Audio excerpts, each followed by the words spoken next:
Hello and most welcome to 725. We are still stuck in the woods. We're not getting out from here. It's too much snow. No, just joking, but it's snowed, it has. And it's now evening. And I would like to see if I can approach the subject in the previous lecture of age 724 from another angle, to make it a bit clear. And what I said about seeing the world as an object and oneself as a black box could also be seen as from a body movement perspective. And I call the lecture Anticipation, Inhibition and Posture. And this idea of object in space in front of subject could also be called an anticipatory fixation. That is, before anything happens, before any stimuli, you have a very clear response already at hand. And that's often called a postural attitude. So the attitude we have in our body, it's anticipatory towards the situation or what could happen. And it has a little to do with the different types that John Appleton is talking about. You can see those different yellow, green, red and blue as attitudes towards life and other people and themselves that are already made to some degree. So this is from the Alexander technique by Frederick Matthias Alexander, the Tasmanian wonder man that made a career in London, attracting people from all strands of life, like Aldous Huxley, Bertrand Russell, and in modern time even John Cleese, Glenn Close. Often people go to the Alexander technique in order to improve their posture, their poise. But when they come to the lesson, they seem to get confused. It seems that the teacher is trying to change the subject. Rather than telling a student the correct way of standing or defining proper alignment, a teacher will often coach a student to resist the urge to anticipate a movement, such as beginning to walk or sitting down. This is often demonstrated by throwing an object to the person like this, and the person, like in this instance, tries to catch it. What they want the student to do is learn something called inhibition. That's an Alexander term, and that means not reactive. So in the end, we're sitting around the teacher and the teacher's throwing balls at us, and we're supposed to resist the temptation to react, to enforce some sort of discipline towards acting. But what on earth could this has to do with posture? What is the connection? And I think almost all students of the Alexander technique ask themselves exactly the same thing. It's very odd.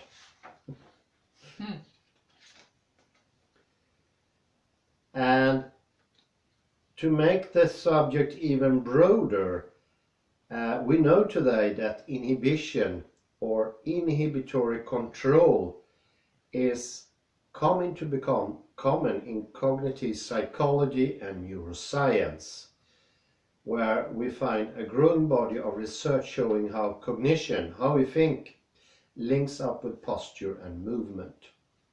Inhibition is an important part of cognition, and learning to inhibit is the way to cognize. It's an important part of cognition.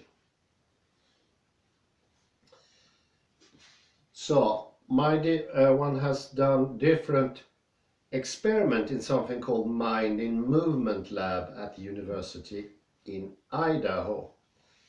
And what they do is they ask students to carry a tray. They picked 45 healthy individuals ages 18 to 29. So they are asked the torturous task of carrying a tray for 2 meters and then put it down at elbow height.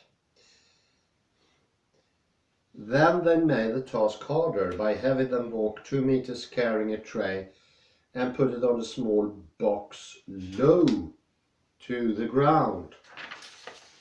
They had to bend. Then they made it even more challenging, more compelling is the language in the study, by having them carry the tray while keeping a magic marker from rolling around, then putting it down at elbow height. Thrilling stuff. But it's not really about carrying a tray. The researcher began collecting data 3 seconds before the students began to walk. So this is really a study of anticipation. It's about what we do before the thing we are doing. And the experiment marks the first time scientists have shown a link between problems with posture, anticipating movement, and challenges with inhibitory control.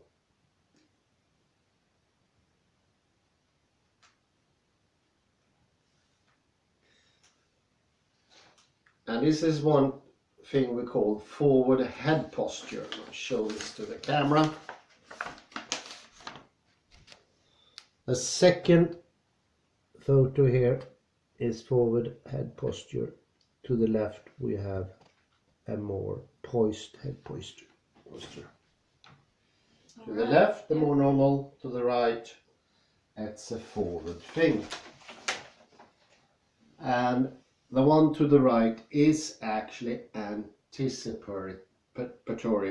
It's an attitude of already being there, one moment before it happened.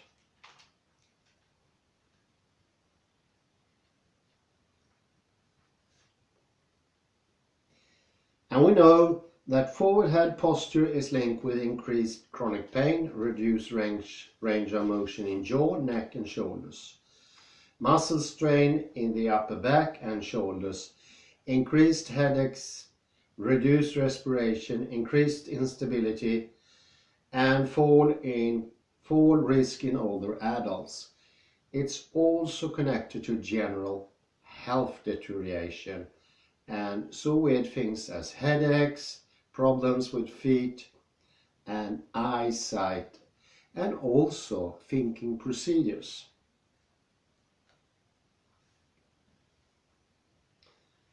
The researcher in this fantastic experiment, they watched subjects walking and carrying trays because they were interested in understand how the forward head posture, FHP, was induced by the student. To make it easier to imagine, see yourself in front of the computer like this. This is the forward head posture.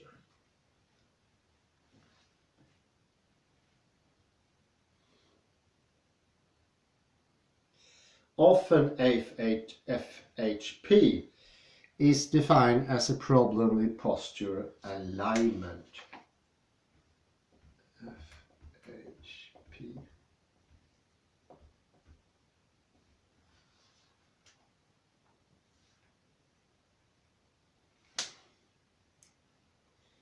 The idea that ideal human vertical posture aligns to a plumb line running through the head to the feet like this, straight up.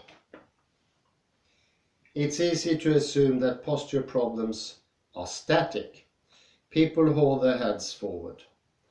But what if forward head posture is a dynamic problem? What if forward head posture increases in anticipation of movement? Now it's getting interesting. This is why the researcher used such a simple task as carrying a tray and setting it down. The task needed to be so simple so they could watch for subtle changes in posture. They also wanted to be able to make the task more challenging without changing the basic physical requirements of the task, in order to see if posture changes increases with the perceived difficulty of the about to be performed task. I'll show you the research here. Here we have the poor man carrying the tray. It's inhuman to expose a person to this horrid, I just say horrid experimentation. Can you imagine the strain on the person carrying this heavy tray weighing up to 50 grams? The researcher tracked their subjects with a 3D motion capture camera system. Motion capture has become famous as special effects technique in movies over the last 20 years. For instance, Batman, Superman. But the technique is also used in the movement sciences. In this study, the subject wore small reflective dots at key points in the body. The motion capture system used the location of those dots to determine where the body segments were located, allowing the researcher to analyze changes in the angles of the head, neck and torso.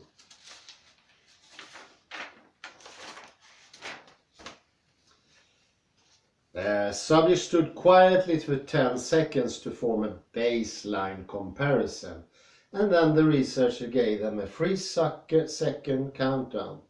This allowed the researchers to assess where the movement at any part of the body anticipated the first step.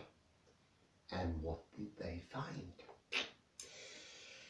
Yes, indeed, the subjects did push their heads forward in anticipation of taking their first step. And the more challenging the anticipated movement, as when they were getting ready to keep the magic marker from rolling about the tray while walking, the more the subjects pushed their heads forward before taking the first step. Of course, subjects differed in how much they pushed their heads forward. Some pushed their heads forward very little, while others quite a bit. Subjects also had different habitual postures. Some had more chronic head forward postures than others. What accounts for these differences? The researchers were curious if these differences had anything to do with mindfulness and inhibitory control. It seems likely that someone who's more mindful and has better inhibitory control would be better at not anticipating.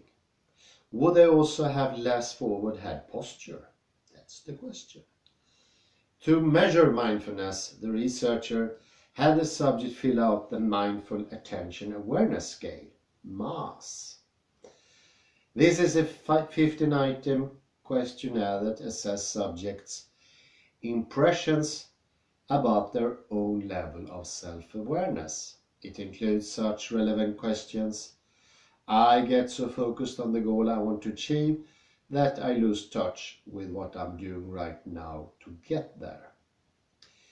Self-report questionnaires have the downside that the subject can intentionally or unintentionally exaggerate their answers. For example, if they want to come across as more mindful than they are. So in addition to the MAAS, the researcher had their subjects take two commonly used tests of inhibitory control. And here we come to the red, orange, green and blue. Oddly synchronicity, isn't it? It's the same colors as John Appleton is using. Yes. Almost. Yes. Pretty close. The final step of the Stroop task is to name the color of the text but not read the word. It requires the ability to inhibit your well-learned ability to read the words in order to name the text color. Clockwise from upper left corners, you would say, well, we can try that now. Can you read me the colors? Tell me the colors, going from left corner. Yellow, green, blue and red. Very well. Fantastic. Yellow, green, red and blue. No, yellow, so let's see here. Yellow, green, blue. You have to go down there. Yeah, I see. Yeah, that's correct. Thank you. Very well. The faster you are and the less errors you make, the better your inhibitory control. Inhibitory control is a central element of what scientists call executive function. Here you see the test. There is a whole marvel of those tests. And they go to show exactly how good you are at inhibitory control. This is complemented with a intriguing enquete, the questionnaire that they sent to the students. An executive function involves a suite of cognitive skills, including working memory, attentional control, impulse control, and inhibitory control, that allow people to make choices about what they do and don't do. Two common ways of testing inhibitory control are the go, no-go task and the Stroop task. In the go, no-go task, you sit at the computer screen and every time a letter shows up on the screen, you press a key as quickly as possible. After practicing this task for a while, the researchers switch it up. Now you're supposed to press a key as quickly as possible, except when it's an X. If the subjects accidentally press the key when there is an X, it's called false alarm and it represents a failure to inhibit. In the Stroop task, you start by naming the colors of color swatches out loud. Well, that was the experiment we just did. And they are either printed in black and you're supposed to tell what it stands in the letterwise. In the final step, you have to name the color words as they are shown, what color they have, the color of the printed ink. So first 3 goes by reading, and then the 4th where you are supposed to see the color. I'm going to do another test here. I think this is very common in Sweden, so my friend here, Claudia, has probably heard about it. I'll ask her, what color is this? White. What color is this? Which one? This. It's white. What color does the cup mainly have? White. What does the cow drink? Milk. No, it doesn't. That's an excellent Water. example. Water. Cow never drinks milk, it drinks water. This is inhibitory control. You see here how it's connected to our cognition. Yeah. And we know today inhibitory control is actually the most important thing when it comes to cognition, thinking, memory, and so on. And this is exactly what I tried to present in the other lecture when I was talking about out of sync. But that was from a completely different angle, but it amounts to very similar things from the both direction. This anticipatory fixation does it impossible if it's too strong to think at all. Cannot think.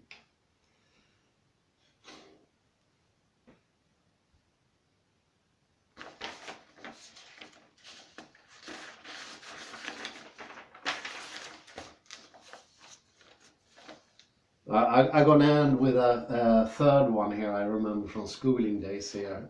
It's about the spelling in Swedish. And we all fell for that one once upon a time. And then we were young. Well, maybe because we were young we fell for it.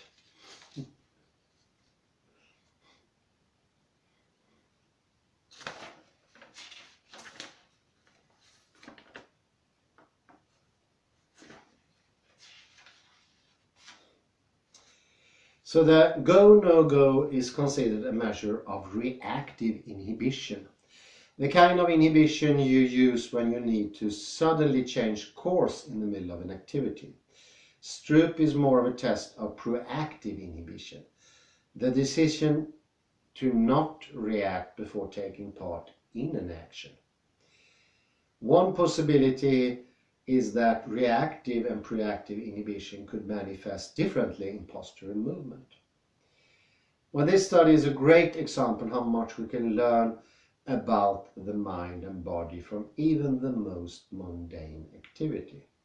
It also helps explain why we approach posture the way we do in Alexander lessons. It is common to conceive of posture as a static position. If posture problems like forward head posture are also static, then the solution will be to hold our body in a different way. And this is what a lot of traditional posturevas has you to do. Chin in, chest up, shoulders back, back straight. But if posture problems are dynamic, if forward head posture increases in anticipation of movement, for instance getting out of the chair or going forward, then the solution may be found in understanding how we prepare to move.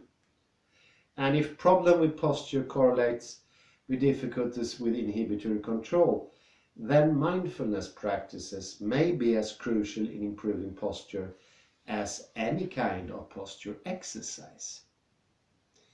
And this is at least partly why we spend so much time in Alexander lessons cultivating the skill of inhibition, especially in our most compelling activities.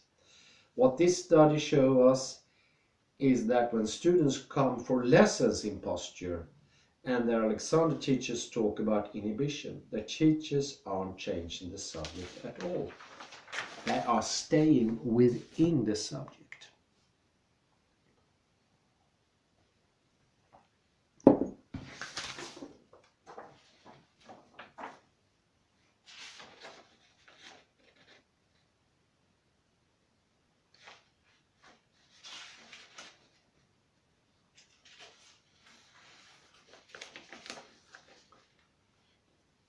And this is the reason why Alexander enforced the idea of direction.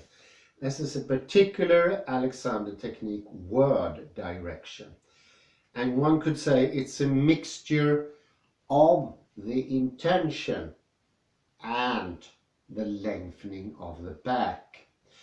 Our back is completely different from our limbs in movement. It's not like anything we have on our body. There is an extended misunderstanding of the function of the back.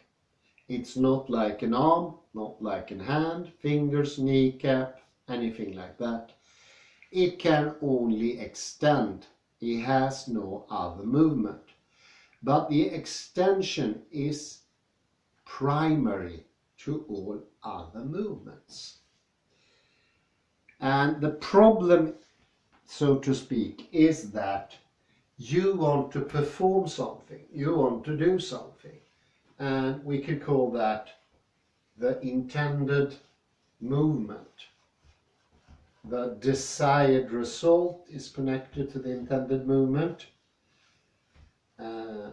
We can take the example of carrying a tray. What to do carrying a tray.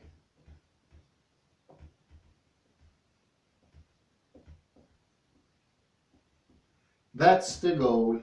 That's what we want to do. Nothing else. And it turns out, yes, do only that, but in order to do that with the limbs, that includes the head in some way, but arms, legs, knee, feet. In order to do that, we need to do something that's not in our mental idea part of the action.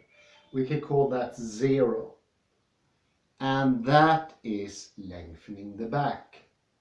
And since lengthening the back is not part of this, we need to execute inhibitory control.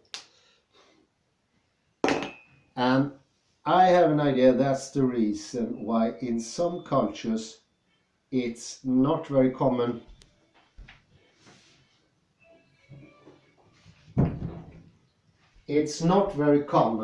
to start movements directly. They perform unnecessary movements. I would mention East Asia as that. They have a lot of redundant movements that need to be performed. Westerners often perceive that as useless ceremonies, traditions, whatever. We know now those are much more important than the actual movement. Successful athletes use that to stop going directly to the goal. They have an extended preparatory doing. For instance, if you meet somebody in Japan, you spend time making a bow. And I mentioned that before. In our parliament, we used to have an extended wait before discussion started. Even when the whole term was started, there was an extended day of just ceremonies. We now know those are much more important than the actual doing. And people perceive, I should do only the action.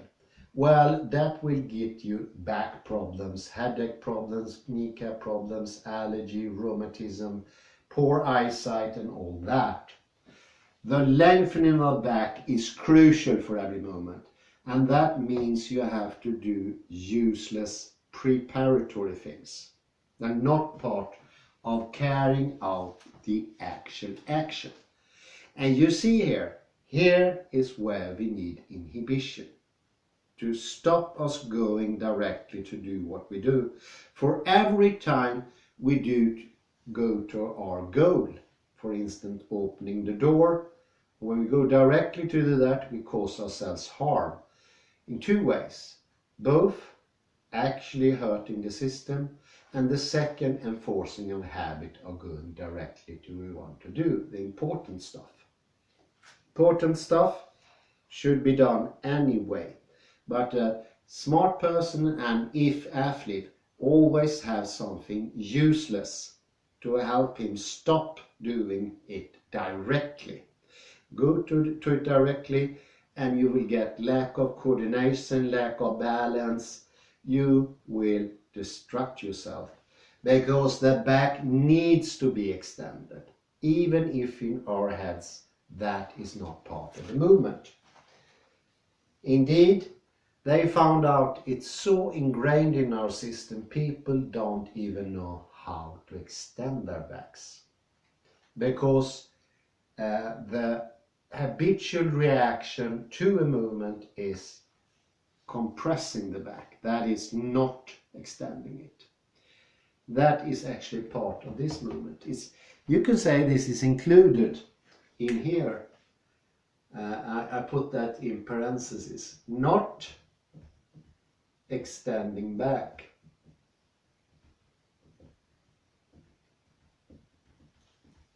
There should be a V here, not extending the back. And now you might see from another perspective why slowing down movement is the only way of stopping you from doing harm to yourself. It's no other way, because every time you go to your perceived goal, every time you send the signals to the brain to do something, whatever that is, you will induce not extending the back. So it's a training in inhibition to slow down the movement.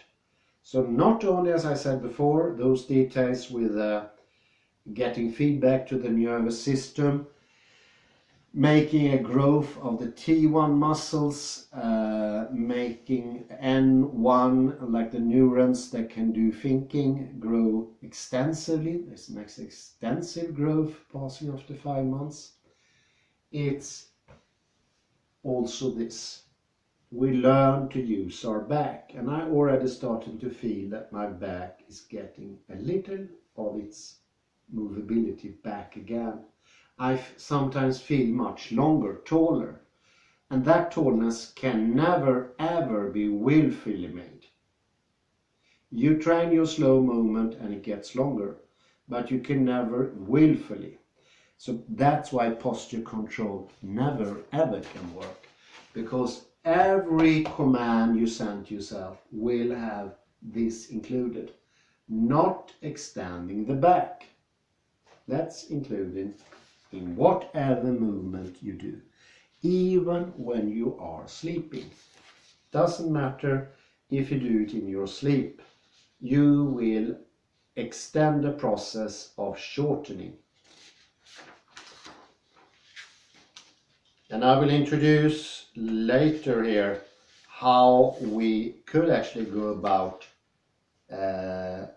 lessening a little bit the tendency to shortening in anticipation of movement, and that's called Constructive Rest, constructed by the South African Dr. Raymond Dart, who took a keen interest and made a lot of research into that subject. It's very well worth reading and understanding.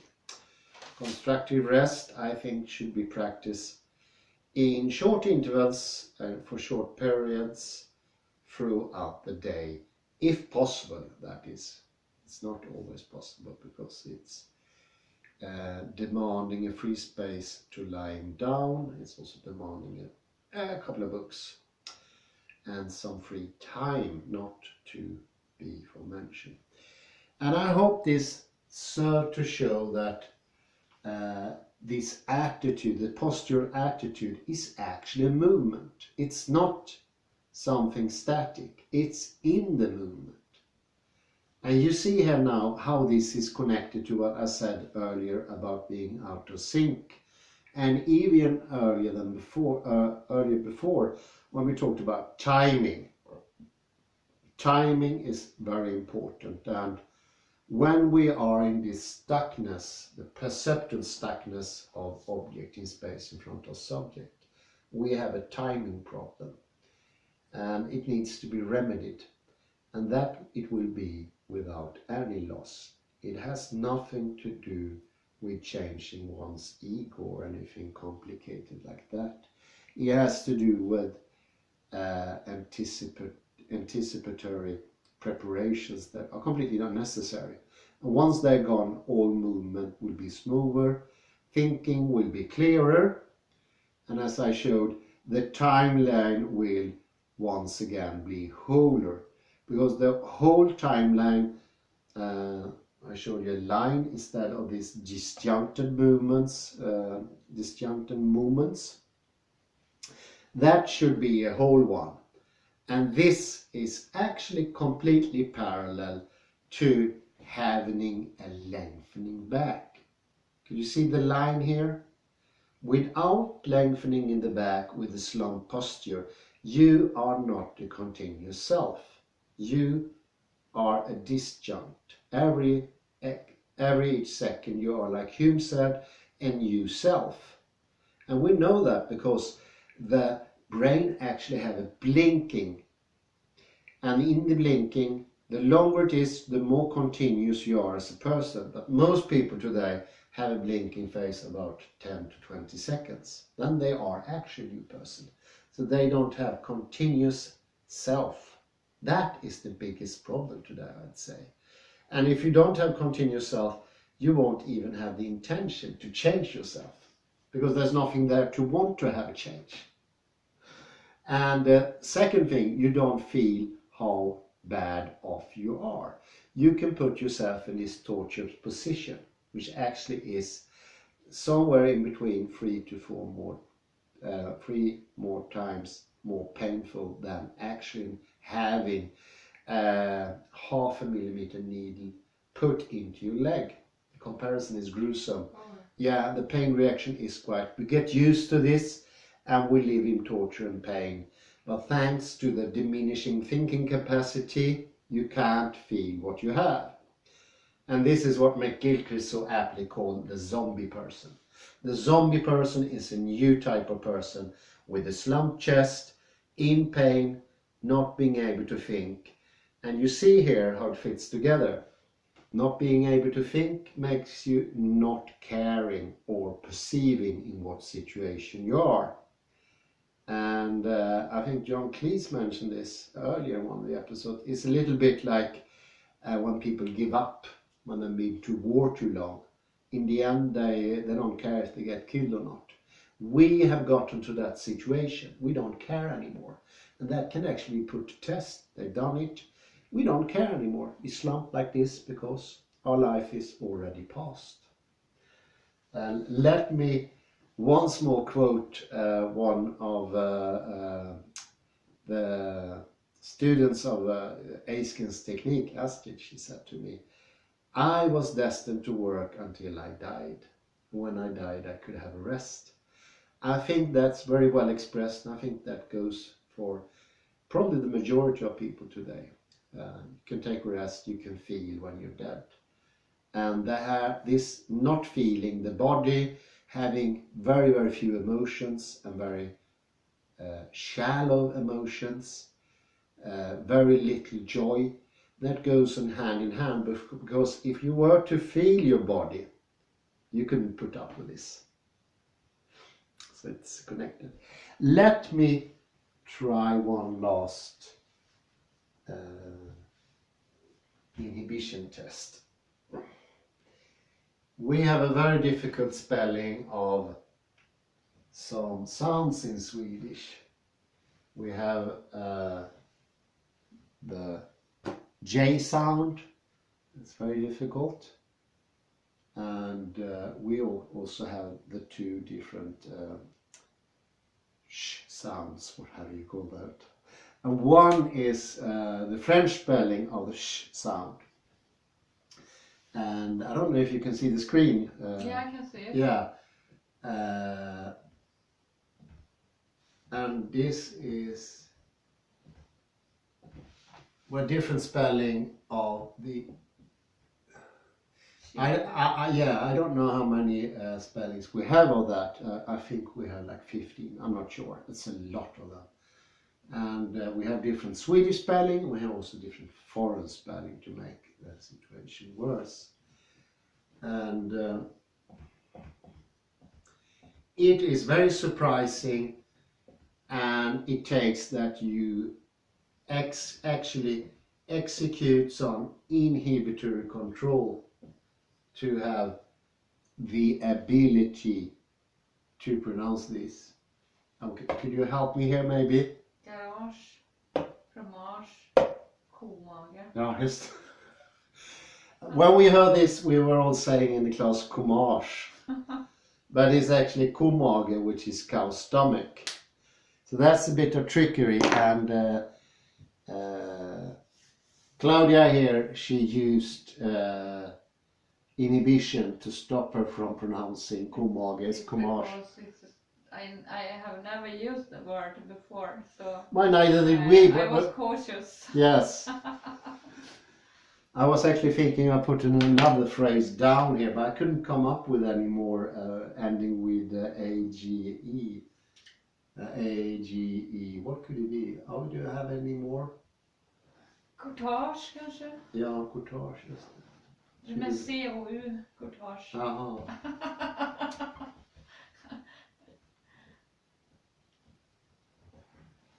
Never heard of it. What is it? Some economical term? Yes, it is when you buy stocks. I think that's about it. We can't come up with any more ending of that. But now you see here, and it has to do with thinking. We know people suffering from dyslexia, they are actually anticipating in their head the feature of the word before it's there. And that goes to show they do an intermingle of different things. And that could actually be helped by producing the inhibitory effect. It's just when it comes to very detailed inhibition, it's very difficult to learn. In general, rather difficult to learn. But if you learn it, the more you learn it, the better your cognition and thinking skill can be. So I think we have a very open way here to learning how to enforce inhibitory control, because that's actually the key to complete liberty. And you'll understand after a while there is no liberty if there's no inhibitory control. Because if you pass, for instance, in my case, pass the chocolate tray, I'll have a chocolate. But if it's not voluntarily in the end, it won't be good to me. And that goes with thoughts and thinking. Some thinking in my head could be quite boring. But because I can't control my thoughts, I will have the same evolving thoughts once and again. And that makes it static. And this is what I mean, object in space in front of subject. It's the staticness. There's nothing wrong with it. It's part of reality in some ways, but it's static. It's boring. It doesn't lead anywhere. There's no movement. And movement is in the foundation. And it's very interesting, this new research, that they used to perceive Alexander to say it's a static thing, inhibition. And it's a static thing, the forward head posture. But I think they are actually in the movement.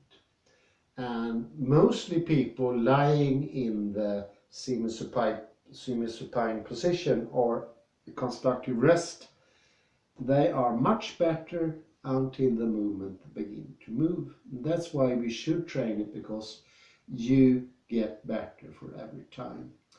And you don't have to do anything either, which is a very nice thing. And I think it's about that. I say thank you very much for joining. Have a very pleasant evening. Bye bye.